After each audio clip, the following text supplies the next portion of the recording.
आज विषय है रहमत ही खुदाई। आज के समय में रहमत व असमत दोनों पर सवाल उठ रहे हैं। जिसके पास रहम है वही खुदा का प्यारा है, जिसके पास असमत है वही श्रेष्ठ है। रहमत खुदा का पैगाम है, असमत भी खुदा की खुदाई है। यूँ तो कण कण में खुदा की खुदाई है। इंसान का जन्म भी असमत में ही होता है।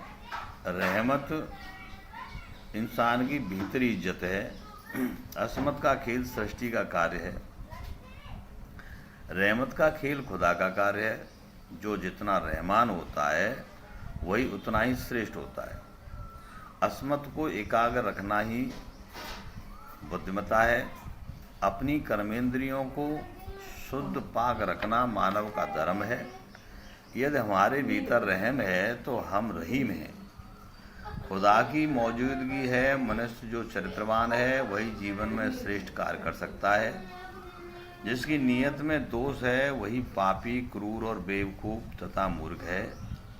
अपने में दोषों को हटाना ही अपोहन क्रिया है। अमन होना ही शांति सुख है। अमन में ही चैन है। मन तो बेचैन ही होता है। मन को रहमत से शुद्ध कर सकते हो। जो हिंसक या मूर्ख होते हैं वे रहमत को जान ही नहीं पाते। रहमत तो इबादत का फल है। इज्जत न आबरू जो भी है वह एक अमूर्त विचार है जो मनुष्य की साख और पवित्रता है। रिश्ते पवित्र ही होते हैं अगर मगर लेकिन परंतु आदि का विचार नहीं हो तो। जो रिश्ता है वो एक संकल्प है, उसे विकल्प नहीं हुआ करता है। बेफजूल की बातों से मन चलायमान होता रहता है। शरीर में अनेक चक्र व कमल होते हैं। उनकी रक्षा करना या उनकी विधि के अनुसार प्रयोग करना भी एक सही उत्तरदायित्व है। परंतु आदमी व्यसनों में फंस करके न जाने क्या से क्या कर डालता है। हम अपनी इच्छा पूर्ति तो कर सकते हैं किंतु विधि विधान के द्वारा यानी सत्कर्म द्वारा ही जो किया जाता है उसमें डर, भय, चिंता नहीं होती है। मनमानी का रास्ता ही बेढंगा रास्ता होता है। मन को श्रेष्ठ कर्मों में लगाना ही साधना है। यही सबसे बड़ी तपस्या है। इंद्रियों पर काबू रखना ही सफलता है। मन को ईश्वर में लगाना ही सिद्धि है। बुद्धि द्वारा जड़ चेतन में दोष देखना ही सबसे बड़ी प्राप्ति है। बुद्धि में जो सत्य है वह आत्मा का ही प्रकाश है। मनुष्य अपने कर्मों का स्वयं प्रमाण है। स्वयंगानुभूति स्वयं की रचना है। आपके भीतर क्या है वह आप ही जानते हैं। कुछ ऐसे भाव होते हैं जैसे आप कहने में भय महसूस करते हो। कुछ भाव सत्यरूप होते हैं, उसमें कोई भय नहीं होता है। मनुष्य भाव के आवेश को रोक करके ही चलें, अन्यथा वो किसी लालच में बस जाने से किए कराए पर पानी फेर लेता है। जहाँ मूर्ख अधिक हों वहाँ मौन रहना ही श्रेष्ठ है। श्रेष्ठ वे पुरुष होते हैं जो बुरे और भले का अनुभव करते हैं तथा बुराई को त्याग करके सद्मार्ग पर ही कदम बैठाते रखते हैं। त्याग से जीवन जो है समरता है। इसलिए अपनी रहमत में रहें, श्रेष्ठ बने। मनुष्य लालच में बहक जाता है। लालच में दो ही चीज मुख्य है, एक भोग, दूसरा संग्रह। जबकि मनुष्य का कर्म तो योग और अपग्रही है। जहाँ संतुलन संयम हो वहाँ वाणी द्वारा श्रेष्ठ वचन बोले जाते हैं। जहाँ दोष होता है वहाँ बकवास या व्यर्थ की बातें ही निकलती हैं। नित्य ही श्रेष्ठतम है, अनित्य ही कामना है। नित्य तो आवश्यकता है, प्रेम ही जग का सार है। परमात्मा का रहमत तो सदा ही रहती है किंतु जुल्मी संसार जो मानवता का मतलब नहीं समझता है वह कैसे बच पाएगा।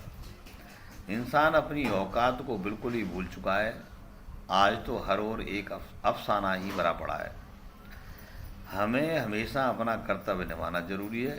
किंतु सच्चाई तो सच्चाई ही होती है।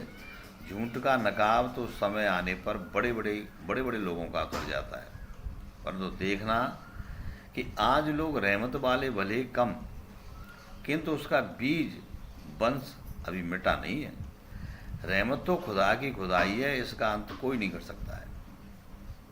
जो लोग खुदा को नहीं मानते वे खुद को धोखेबाजी में डालते हैं। जो मानते हैं कि वे जगत के पात्र होते हैं, उनकी पावनता पर कोई भी कैसे कलंक लगा सकता है। यदि ऐसा कोई अदम्य साहस भी करता है तो पतन में हो जाता है, इसमें कोई संदेह नहीं है। दुष्टता का कोई घरबार नहीं हुआ करता है। भले आज बुरे लोगों का बोलबाला ज़्यादा है, किंतु रहमत रहमत के आगे सबको इसे झुकाना पड़ता है। इसमें भूल करने वाले भी भूल नहीं करते। जहाँ तो पापात्मा भी धर्मात्मा बन जाते हैं। गलत करने वाले भी खुदा की खुदाई को नहीं नकार सकते, क्योंकि यहाँ किसी का बस नहीं चलता है। ईश्वर पर अटल विश्वास रखो, उन्हें अपने पास मानो और देखो तथा वार्तालाप करो। परमात्मा के आदेश की कोई झूठा नहीं साबित कर सकता। यह परम सत्य है, इसमें कोई संशय नहीं है। इतिहास और हर जीवन की घटना इस बात की गवाह है। आज जो मूर्खों ने ऐसा तमाशा बना रखा है, यही तो उनका श्राप है। और श्राप ही आदमी की बुद्धि पर विवेक नष्ट कर देता है। जब आदमी गलत रास्ते पर कदम रखता है तो समझ लो कि वह पतन की ओर जा रहा है। इतना जानने पर भी यदि वह नहीं जान पाता है तो खुदा की रहमत जिस पर हो उसका कोई कुछ नहीं बिगाड़ सकता। यदि वह ऐसा करता है तो हर साधारण पुरुष साधारण नहीं हुआ करता।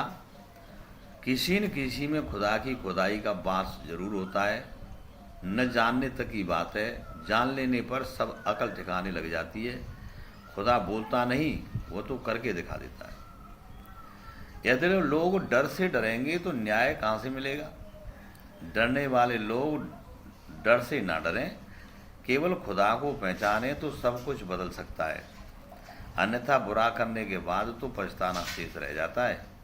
पीछे रोने से तो अच्छा है कि गलत कदम न उठाया जाए। जब लोग समझाने और बुझाने से नहीं मान पाते तो खुदा की रहमत काम करती है। बहुत कहने के बावजूद भी लोग जब आदेश को आदेश नहीं मानते हैं तो उन्हें बहुत कुछ देता है, कर्म का हर्जाना चुकाना ही पड़ता है।